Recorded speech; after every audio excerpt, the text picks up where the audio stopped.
plausible things it might be at this time of night in this particular neighborhood. Not the unnerving scream of a mating fox. Not the neighbor's cat trapped in his garage, again. Not thieves, because what thief would make a sound like that? He jumped, as it came yet again, slicing through the night, clear in a way that only very cold things are. A word sprang to his groggy, shivering mind. It sounded like a keen. Something was keening, and it welled him up with entirely unexpected, in fact, frankly astonishing tears. It tore at his heart like a dream gone wrong, a wordless cry for help that almost instantly made him feel inadequate to the task, helpless to save whatever was in danger, pointless to even try. A sound which, later on, when he remembered this night forever and always, thwarted all sense.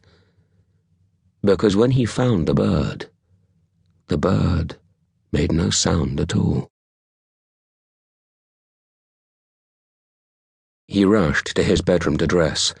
Trousers without underwear, shoes without socks, jacket without shirt.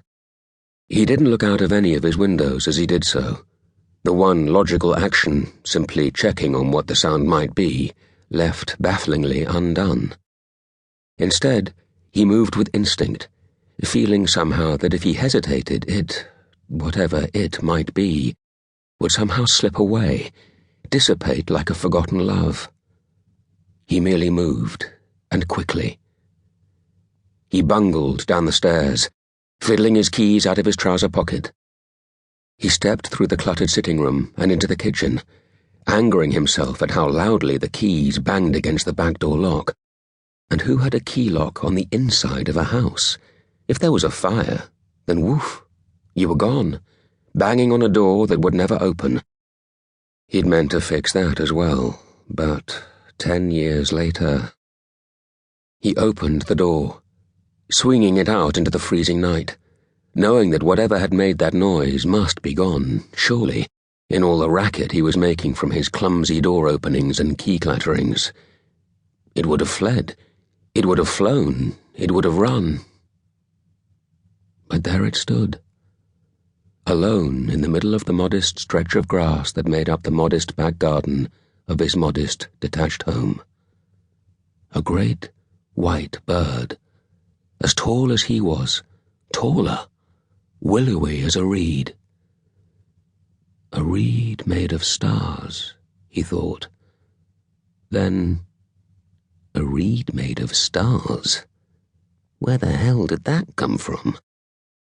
The bird was illuminated only by the moon in the cold, clear winter sky, shades of white, grey and dark against the shadows of his lawn, standing there regarding him, its eye a small golden glint of blinking wet, level with his own, its body as long as he'd been when he was at his teenage gangliest.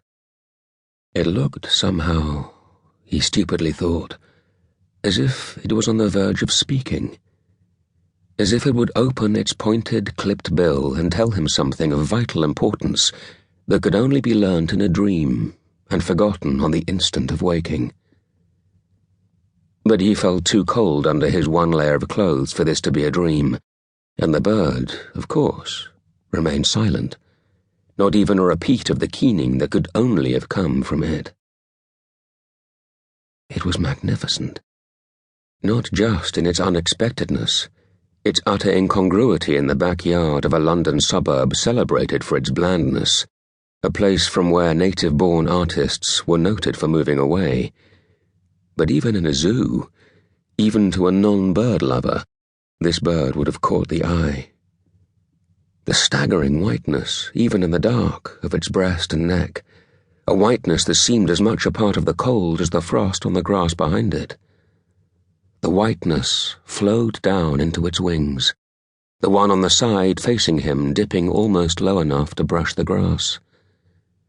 Triangles of black pulled away from its bill on either side, and a startling cap of red crowned its head, distinguishable even in this low light, like a military insignia for somewhere impossibly foreign. Its stare was commanding.